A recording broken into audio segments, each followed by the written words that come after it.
वाले बाबा का सक्सेसफुल सबसे ज्यादा टर्म प्रधानमंत्री बनने के लिए देश में जहां हर ओर बधाई और मंदिर में साफ सुथरा चल रहा है।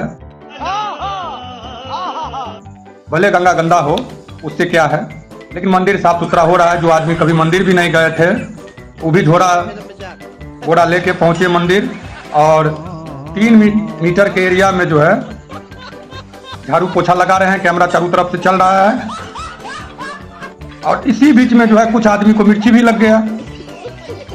विश्वगुरु से इतना नफरत क्यों? कुछ आदमी को मिर्ची लग गया। और क्या अनाप शनाप पोस्ट कर रहे हैं आप लोग। देखिए विश्वगुरु जी का दोस्त डोनाल्ड ट्रंप, वो भी खुशी में है, मिसाइल पे मिसाइल छोड़ रहा है जहाज पे। झंडा देखने के बाद भी अमेरिका में झंडा फहरा जा रहा है।